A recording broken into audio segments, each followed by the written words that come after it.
The United States has cautioned Canada against backing out of its purchase of American-made F-35 fighter jets, warning it of potential fallout if the deal is scrapped. Prime Minister announced a major increase in military spending.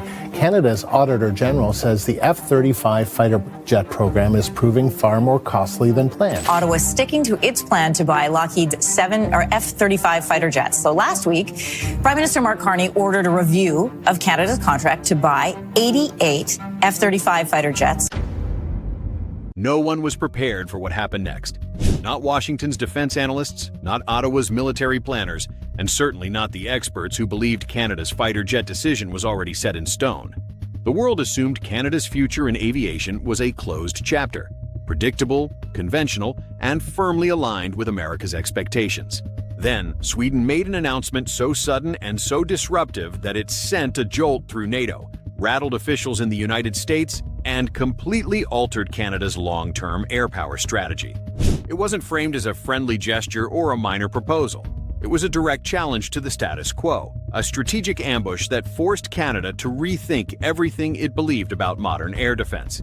This is the Gripen shock. For years, Canada's fighter procurement debate was a saga of delays, political fights, and indecision. The F-35 seemed like the inevitable conclusion. Expensive but familiar, complex but widely accepted, controversial but expected. Everyone assumed Canada would eventually settle into the predictable orbit of America's flagship fighter program.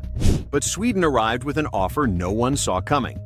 They didn't just pitch an aircraft, they delivered a national transformation plan, co-production on Canadian soil, full technology access, Arctic-ready enhancements, and long-term industrial benefits capable of reshaping Canada's entire aerospace ecosystem.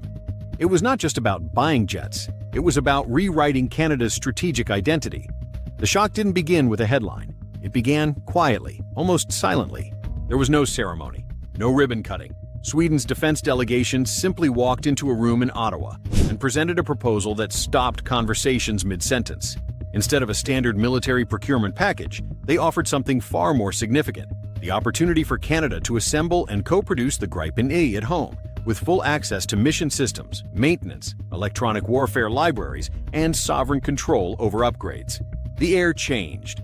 What had long been a narrow comparison between the F-35 and the Gripen suddenly transformed into a broader national conversation about independence, industrial revival, and the future of Canada's military capability. It was no longer about which jet performs better. It became, what kind of country does Canada want to be? For decades, Canada has depended heavily on foreign contractors for fighter jet maintenance, software updates, weapons integration, and system certification. Sweden's offer shattered that dependency. Canada wouldn't just fly these aircraft, it would help build them, support them, and shape them for decades. That single change rewrites Canada's defense philosophy. But Saab didn't stop there. They targeted one of the most politically sensitive pressure points in Canada: the economy. The F-35 program may offer limited industrial offsets, but most of its technology remains locked behind American restrictions. Sweden's pitch was the exact opposite: open books, open access, open partnership, full technology transfer, engineering centers in Canada, manufacturing pipelines across multiple provinces, thousands of jobs in aerospace, tech, and advanced engineering. Experts immediately drew comparisons to the Avro-Aero era. But this wasn't nostalgia. This was real, tangible industrial capability returning to Canadian soil after decades of decline. For the first time in a generation, Canada was being offered a chance to rebuild a genuine aerospace identity. And beneath the industrial promise was an even bigger strategic reality: the Arctic.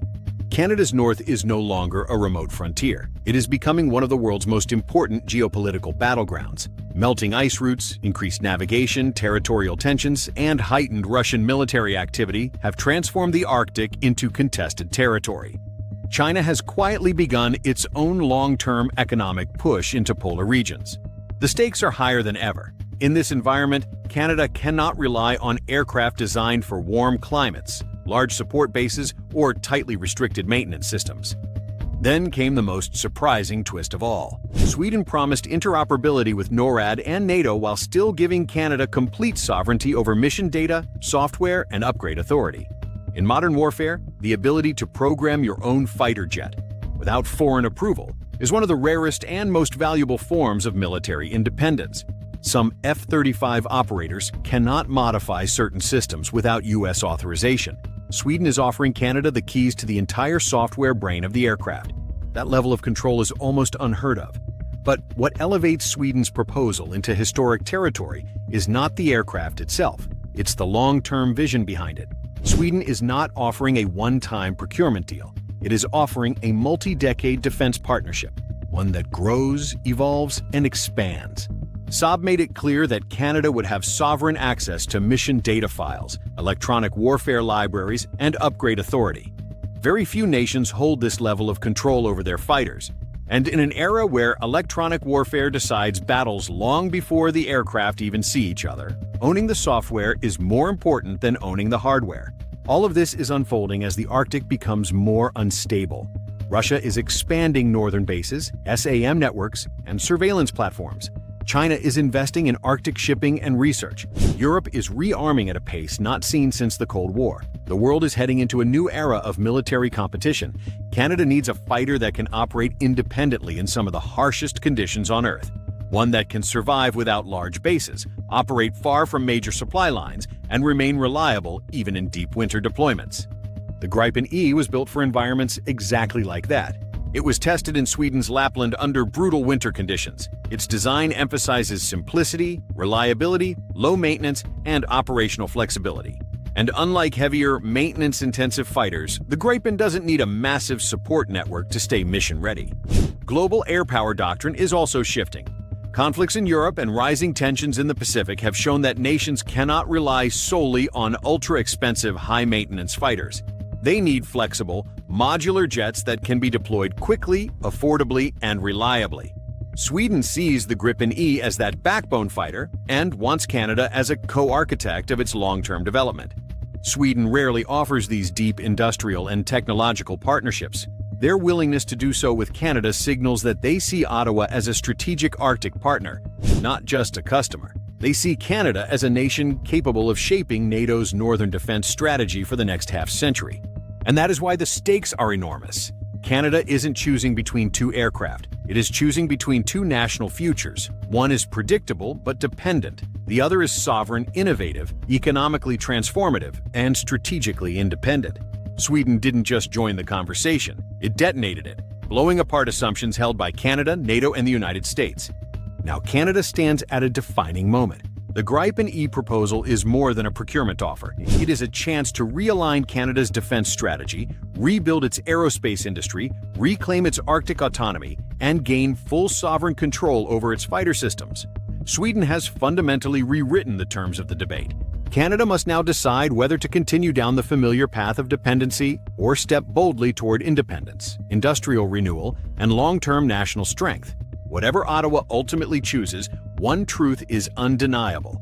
Sweden has transformed the conversation. The Gripen E is no longer the underdog. It is a serious contender that has changed everything.